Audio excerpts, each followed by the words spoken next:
only by Jesus' words, free from the evil spirit. Is there not here a prophet of the Lord? The while of Satan disappear. Disappear or discouragement begins in our minds.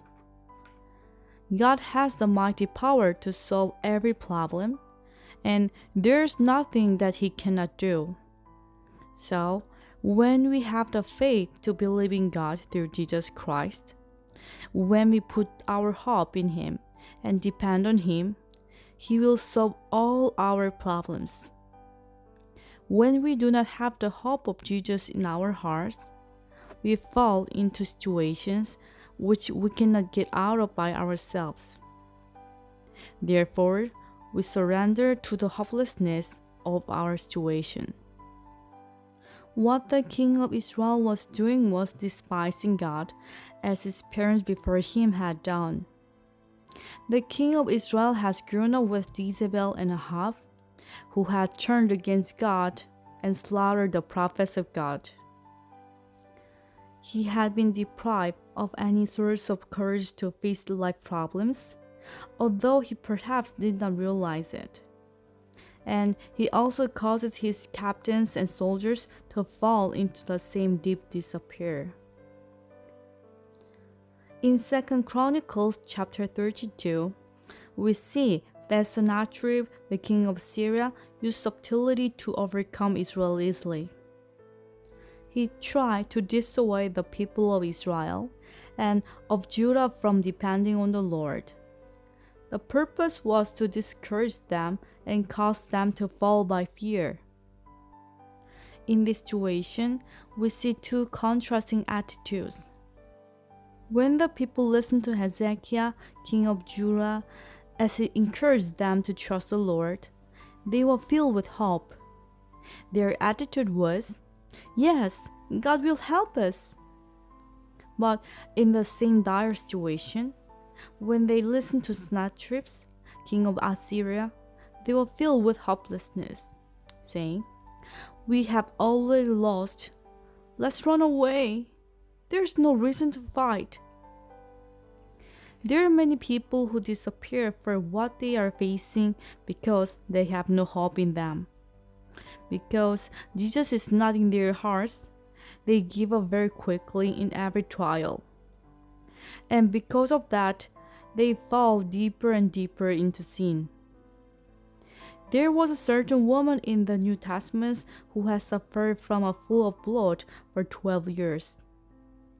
She had tried so many ways to be healed, but there was no relief. However, she was cured. How? One day, hope came into her heart when she heard about Jesus Christ. Suddenly, it came into her heart to think, "Yes, that's right. Even by just touching his garment, I will surely be cured."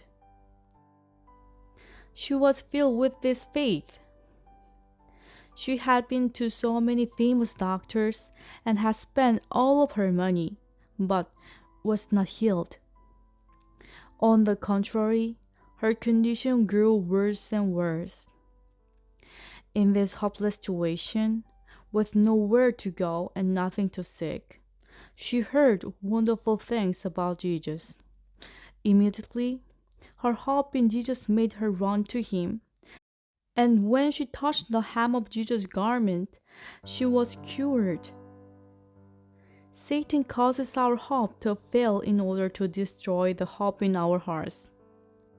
Some folks have trust in their own abilities, only to be disappointed at their lack of skills compared to someone else. Others have clung to their own company, but are frustrated because of their bad treatment.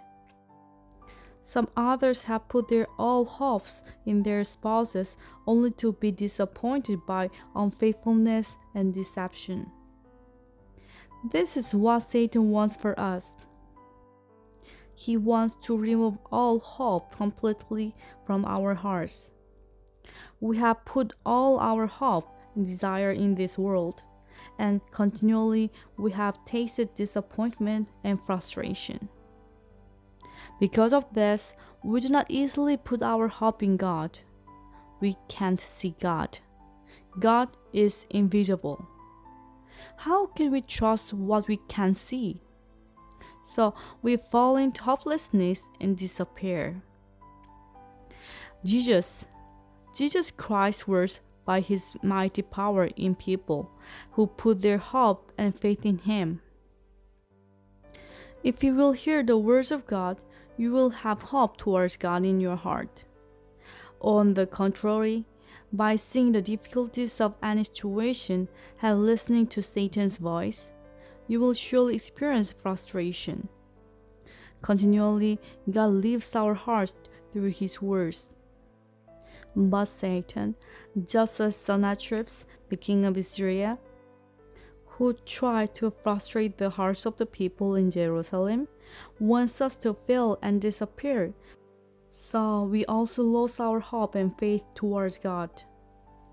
If we fail to keep our heart turned toward God, so that we lose our faith and hope towards him, then God cannot work in us anymore. Satan rejoices. In the same bad situation, the king of Israel lost hope and gave up by saying, "Alas, that the Lord had called these three kings together to deliver them into the hands of Moab." Of course, if you had seen this situation, you may have agreed it seemed hopeless. They could not find water at all in that region.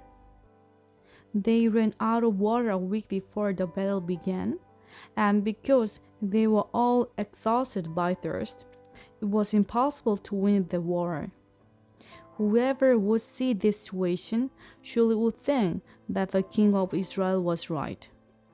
However, Jehoshaphat, the king of Judah, put his hope in God. He turned to the Lord, saying, "Is there not here a prophet of the Lord, that we may inquire of the Lord by him?"